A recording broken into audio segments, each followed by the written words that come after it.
ہمارے چینل میں خوش آمدید۔ چلیں شروع کرتے ہیں آج کی کہانی۔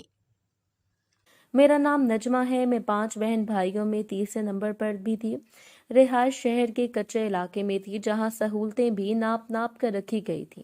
ہم درمیانے طبقے سے تعلق رکھتے تھے جہاں بس کھینچ کر ہی گزارا ہو پاتا تھا۔ اوپر سے گھر کے ماحول میں بھی کچھ خاص سکون نہ تھا۔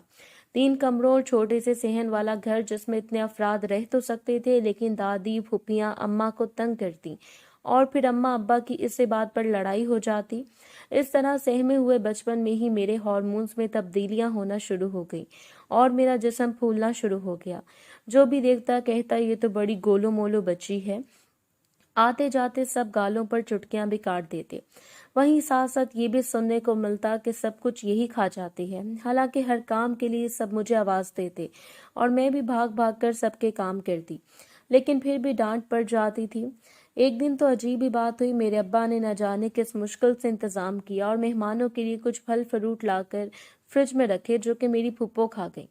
اب جب مہمان آئے تو پھلوں کا نام نہ نشان باقی نہ تھا۔ جب ابا نے پوچھا تو پھپھو نے آرام سے میرا نام لگا دیا کہ نجمہ کھا گئی۔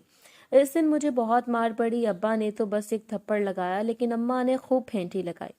لیکن یہ سلسلہ رکا نہیں۔ اکثر ہی کوئی نہ کوئی چیز میرے ذمہ لگتی رہتی کیونکہ میرا نام لگانا آسان تھا، سب مان بھی لیتے تھے اور میری صفائی کوئی نہ سنتا۔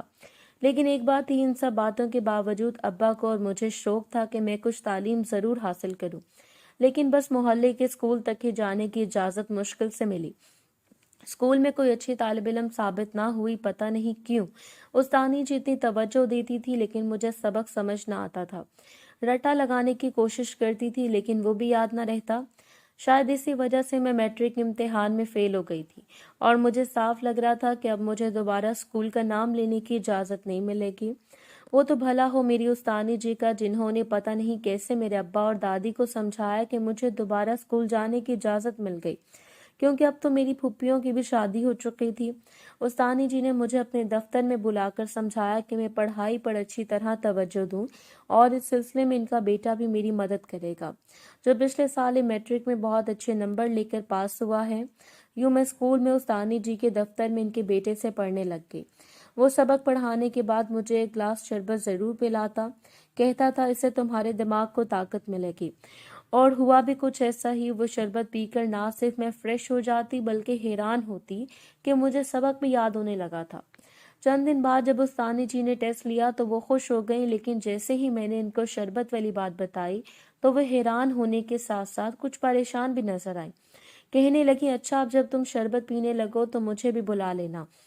مجھے اس پر کیا اعتراض تھا، لیکن اگلے دن جب میں شربت پیتے وقت استانی جی کو بلانے لگی تو ان کے بیٹے نے مجھے منع کر دیا۔ میں نے اصرار کیا تو وہ وہاں سے چلا گیا۔ میں نے یہ سب استانی جی کو بتا دیا۔ اس دن کے بعد ان کا بیٹا مجھے دوبارہ پڑھانے نہیں آیا۔ پہلے تو میں صرف صحت مند دکھائی دیتی تھی لیکن اب آہستہ آہستہ مجھے سب موٹی موٹی ببلو ببلو کہنے لگے تھے کیونکہ میرا وزن بڑھ چکا تھا اور میں کافی موٹی ہو چکی تھی۔ کوئی مجھے کہتا ڈائٹنگ کرو، کوئی کہتا کم کھایا کرو، کوئی کہتا ورزش کیا کرو۔ اب میں کیا جواب دیتی ان کو، بس سر ہلا کر رہ جاتی۔ ایسے دن گزر رہے تھے کہ میرے امتحان شروع ہو گئے۔ میں ہر چیز چھوڑ کر امتحان دینے میں مگن ہو گئی۔ انہی دنوں میرے رشتے کی باتیں شروع ہو چکی تھیں۔ اماں جلد از جلد میرے ہاتھ پیلے کرنا چاہتی تھی، لیکن مجھے استانی جی کا بیٹا یاد آتا تھا، اس کا شربت یاد آتا تھا۔ میں ایک دو بار بہانے سے استانی جی کے پاس بھی گئی کہ شاید اس کا کچھ پتہ چل سکے، لیکن سب بے سود رہا۔ اسی دوران میرا رزلٹ آ گیا اور اللہ کا شکر میں پاس ہو گئی۔ اب رشتہ دیکھنے کے لیے جو بھی عورتیں آتی میرے موٹے ہونے کو بہت نوٹس کرتی۔ اماں خاص طور پر میرے میٹرک میں پاس ہونے کا بتاتی، لیکن میری بھولی ماں کو یہ علم نہ تھا کہ آج کل دنیا سمارٹ لڑکیوں کو پسند کرتی ہے اور میٹرک کی تعلیم کو کوئی اہمیت نہیں دی جاتی۔ ہمسائے چاچی حمیدہ روز اماں کو رشتے کی بندش کے قصے سنا سنا کر تعویذ کے لیے راضی کرنے کی کوشش کیا کرتی تھی۔ شاید اماں چلی بھی جاتی لیکن ابا کے ڈر سے نہیں گئی۔ میں کوئی بہت خوبصورت لڑکی نہ تھی لیکن میرے نین نقش میں ایک کشش تھی اور خاص طور پر میرے بال بہت اچھے تھے۔ چاچی حمیدہ یہی وجہ بنا کر اصرار کرتی کہ ان خوبصورت بالوں پر کوئی جن عاشق ہو چکا ہے۔ یہ باتیں سن سن کر اب تو میں سوچنے لگی تھی کہ کیا پتہ واقعی ہی کچھ ایسا ہو۔ اکیلے میں آہستہ آہستہ اس جن کو پکارتی کہ میرے سامنے آؤ، مجھ سے بات کرو، لیکن وہاں کچھ ہوتا نہیں۔ شاید تب وہ بھی نہ بولتا۔ آخر ایک دن ایک آنٹی نے مجھے اپنے بیٹے کے لیے پسند کر لیا، لیکن میرا دل خوشی محسوس کرنے کے بجائے ڈر سا گیا۔ خیر، میرا عرفان کے ساتھ رشتہ طے ہو گیا اور دونوں طرف سے شادی کی تیاریاں شروع ہو گئیں۔ لڑکے والے ہماری نسبت ذرا بہتر حالات کے لوگ تھے۔ عرفان کے والد کی کریانے کی دکان تھی جسے ان کے 3 بیٹے مل کر چلا رہے تھے اور اچھی آمدن ہو جاتی تھی۔ عرفان سب سے چھوٹا بیٹا تھا۔ شادی اچھے طریقے سے انجام پائی، سب بہت خوش تھے، لیکن میری بڑی پھپھو کا بس نہیں چل رہا تھا کہ کسی طرح لڑائی جھگڑا ڈال دیں۔ وہ شروع سے ہی اس رشتے پر خوش نہ تھی۔ خیر، رسمیں ادا ہوئیں اور میں والدین کے گھر سے رخصت ہو کر اپنے سسرال پہنچ گئی۔ وہاں بھی سب نے میرا اچھی طرح استقبال کیا، لیکن بڑی جٹھانی نے صاف دکھا دیا کہ جاؤ دلہن، ہم تمہارا کوئی استقبال نہیں کر رہے اور نہ ہی ہمیں کوئی خوشی ہے کرنے کی۔ دن بدن مجھے اندازہ ہو گیا کہ عرفان دل کے بہت اچھے انسان ہیں اور میری ساس بھی واقعی مجھے دل سے بیاہ کر لائی ہیں۔ میں نے اس بات پر شکر ادا کیا اور دل میں ٹھان لی کہ میں بھی اب بیٹی بن کر دکھاؤں گی۔ میں بھی ساس کو اپنے شوہر کی طرح اماں کہنا شروع ہو گئی۔ وہ اس بات پر بہت خوش ہوئی، بولی شادی کے چند دن بعد ہی میں نے اماں کے کہے کے بغیر گھر کے کاموں میں دلچسپی لینا شروع کر دی۔ خاص طور پر ساس کے کاموں کی ذمہ داری خود اٹھا لی۔ بڑی جٹھانی اکثر ہی دوسری بہوؤں پر روب ڈالنے کی کوشش کیا کرتی تھی اور خواہ مخواہ باتوں کے ایشو بننے لگے۔ زیادہ تر تو میری ساس اسے معاملہ سمجھداری سے ہینڈل کر لیتی تھی، لیکن کبھی بڑی بہو اپنی کوششوں میں کامیاب بھی ہو جاتی تھی، تب ٹھیک ٹھاک جھگڑا کھڑا ہو جاتا تھا۔ میرا اور عرفان کا بندھن آہستہ آہستہ قریبی اور خوشگوار ہو رہا تھا۔ میں موٹاپے کی بات کرتی تو میرے بالوں کو ہاتھ میں لینے لگتا۔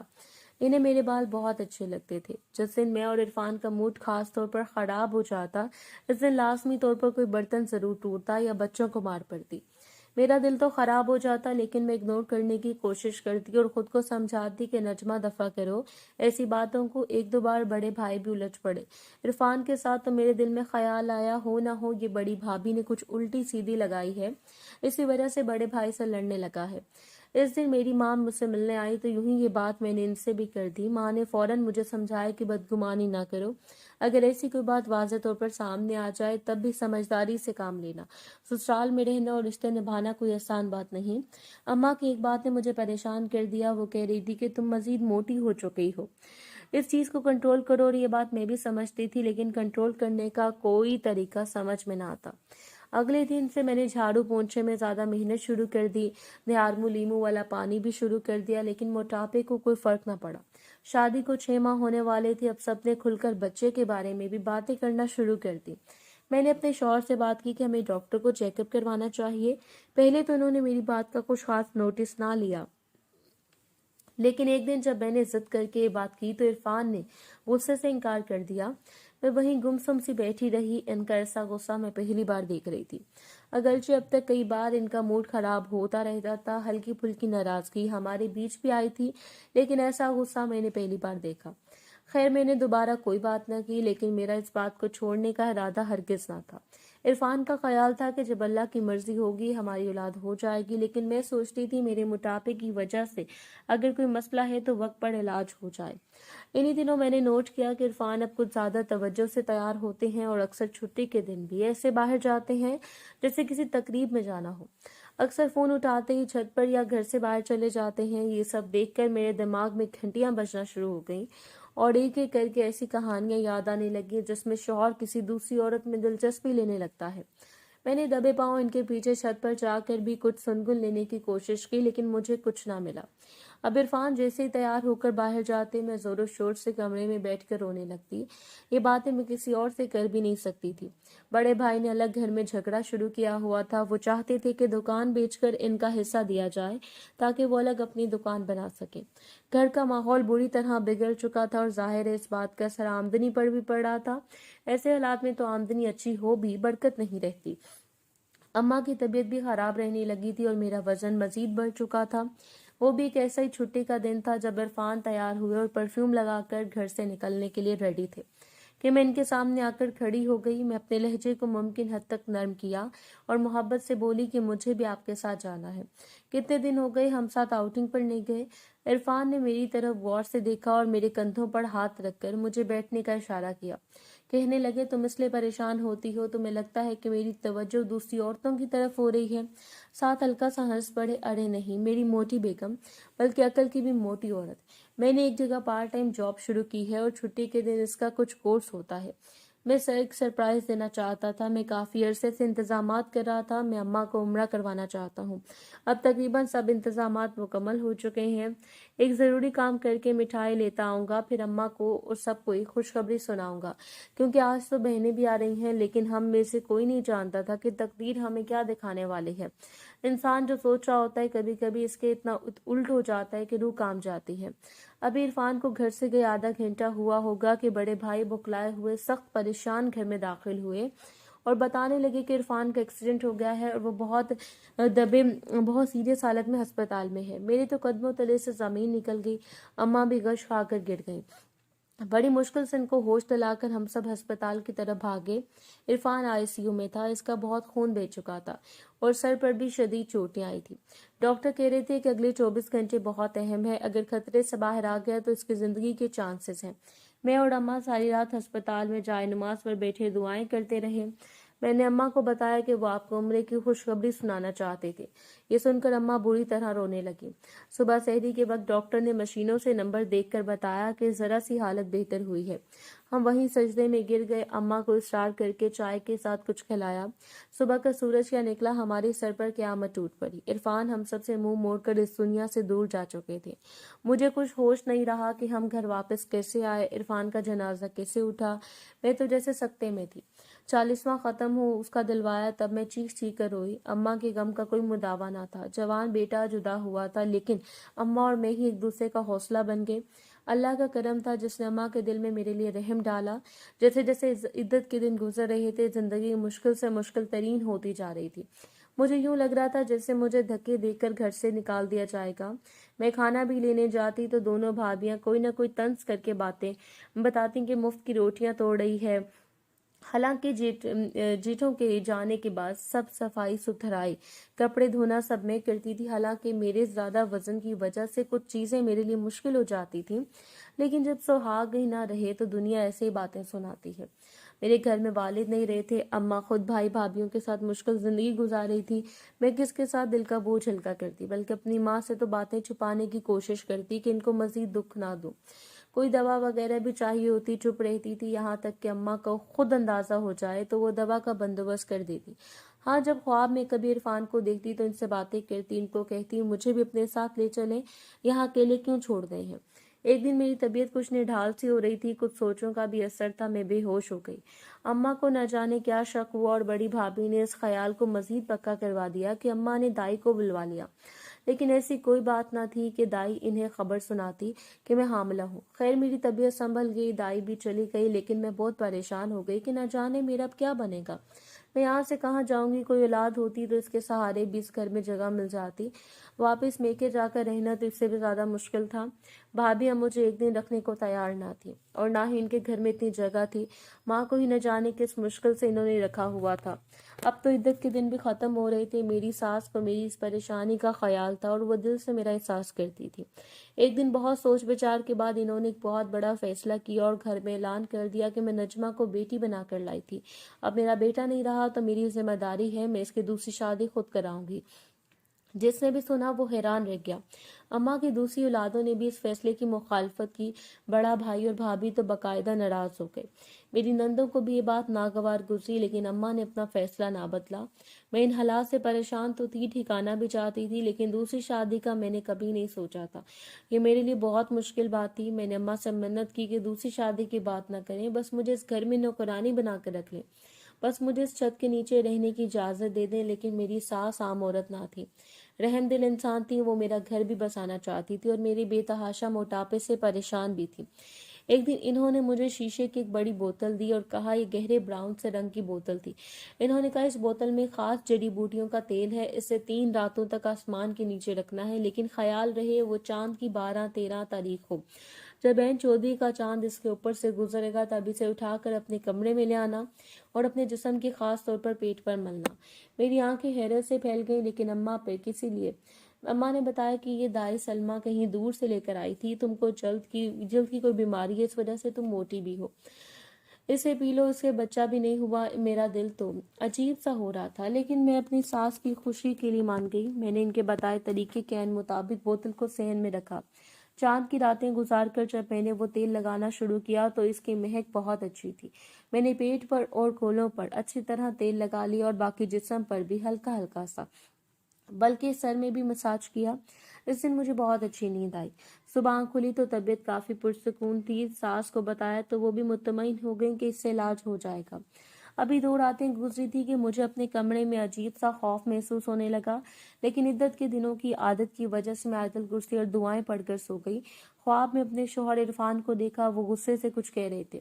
مجھے کچھ سمجھ نہ آیا۔ اگلے دن بھی طبیعت بوجھل رہی، پیٹ کی جلد مجھے سرخ ہوتی محسوس ہو رہی تھی۔ اگلے دن خواب میں پھر عرفان کو دیکھا، وہ مجھے منع کر رہے تھے کہ تیل نہ لگاؤ۔ میری آنکھ کھل گئی اور مجھے کچھ خوف محسوس ہوا، لیکن مجھے خواب کی کچھ سمجھ نہ آئی۔ اگلی رات پھر ایسا ہی خواب نظر آیا۔ عرفان نے بہت غصے سے مجھے کہا، یہ تیل پھینک دو، یہ مت لگاؤ اور اللہ سے توبہ استغفار کرو۔ میری آنکھ کھل گئی تو میں بہت ڈر گئی۔ خوف کے مارے وہ بوتل کھڑکی سے باہر صحن میں پھینک دی۔ بوتل شیشے کی تھی، زوردار آواز سے گری اور ٹوٹ گئی۔ اس آواز سے اماں اور باقی گھر والے بھی آ گئے۔ میں نے کھڑکی سے باہر دیکھا تو میرے پیروں تلے سے زمین نکل گئی۔ مجھے یوں لگا کہ چھت میرے سر پر آ گری ہے۔ باقی گھر والوں کا حال بھی مجھ سے مختلف نہ تھا، لیکن وہ سمجھ رہے تھے کہ یہ سب میں نے کیا ہے۔ سب سے پہلے اماں نے ہی ہوش و حواس سے کام لیا اور بیٹے سے کہا، یہ اٹھا کر باہر پھینک دو۔ سب اپنی جگہ ساکن کھڑے تھے، کیونکہ جب شیشے کی بوتل ٹوٹی تو تیل کے ساتھ ایک چھوٹی سی مورتی نکلی۔ اس کے گرد دھاگے بندھے ہوئے تھے اور اس کے منہ سے چھوٹے چھوٹے سانپ نکل کر تیل کو پار کرنے کی کوشش کر رہے تھے۔ پھر ایک دم سب مجھ پر چیخنے چلانے لگے کہ میں اس گھر پر خدا نہ خواستہ کوئی جادو وغیرہ کروا رہی ہوں۔ وہ تو اماں نے سب کو چپ کروایا اور بتایا کہ تیل انہوں نے منگوایا ہے۔ سب کے لیے یہ مزید انکشاف تھا کہ اماں ایسا کام کیسے کر سکتی ہیں، لیکن جب ساری بات واضح ہوئی تو صبح بڑے بھائی اس دائی کی تلاش میں نکلے اور ڈھونڈ کر واپس لائے۔ دائی نے ہاتھ جوڑ کر معافی مانگی اور تمام کہانی سنائی کہ یہ کام بڑی بھابھی نے کروایا ہے، اس لیے بھابھی نے اپنے سونے کی انگوٹھی دائی کو دی تھی، جس کا گھر میں شور مچا رکھا تھا کہ انگوٹھی گم ہو گئی ہے۔ اور یہ سب اس لیے تھا کہ بڑی بھابھی کو نجمہ سے بہت حسد محسوس ہوتا تھا، خاص طور پر جب ساس اس کا زیادہ خیال رکھتی تھی۔ پھر خاندان کی ایک شادی میں بڑی بھابھی کی ملاقات نجمہ کی پھوپھی سے ہو گئی۔ بس وہیں سے شیطان نے برگلایا اور اس شر کے ساتھ گٹھ جوڑ کر لیا اور یہ منصوبہ ترتیب دیا کہ کچھ ایسا جادو ٹونا کروایا جائے کہ نجمہ کہیں کی نہ رہے، خود ہی گھر چھوڑ جائے۔ بھابھی تو صرف یہ چاہتی تھی کہ نجمہ گھر چھوڑ جائے، لیکن پھوپھی نے ایک الگ سے دائی کو کہا کہ نجمہ مر جائے تو ایک سونے کی انگوٹھی تم کو میں بھی دوں گی۔ اسے دائی سلمہ نے یہ تیل اور عمل ایک ہندو سیانی سے کروا کر لائی، اور ساتھ اس نے بتایا کہ اگر تم دعائیں نہ پڑھتی ہوتی تو بچنا مشکل تھا۔ اماں، شاید تمہارے مرحوم بیٹے نے بھی کوئی نیکی کر رکھی تھی جس کا اللہ نے اس کو اجر دیا ہے۔ اب بڑے بھائی کو اپنی بیوی پر بہت غصہ آیا۔ وہ کہتا، میں تم کو طلاق دے کر گھر سے نکال دوں گا۔ مجھے نجمہ کی پرواہ نہیں، لیکن تم نے یہ کام کیوں کیا؟ بھابھی بہت شرمندہ بھی ہو رہی تھی، معافی بھی مانگ رہی تھی۔ اب اماں نے ہی صورتحال کو سنبھالا اور میں نے اماں کا مکمل ساتھ دیا۔ بڑی بھابھی کو معاف کر دیا، انہوں نے بھی مجھے بہن کہہ کر گلے سے لگا لیا۔ اس کے بعد آنے والے دن بہت اچھے تھے، گھر میں بھی خوشی کی لہر پھیل رہی تھی۔ ہم سب عرفان کی قبر پر گئے تھے۔ 1 ماہ بعد ایک اچھے گھرانے میں میرا رشتہ طے ہو گیا، جس پر اماں اور میں دونوں مطمئن تھے اور اللہ پاک کے شکر گزار تھے۔ احسان کا بدلہ احسان کے سوا کیا ہو سکتا ہے؟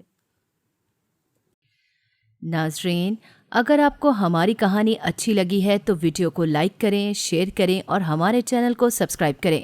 اگلی ویڈیو تک اجازت دیں۔ اللہ حافظ۔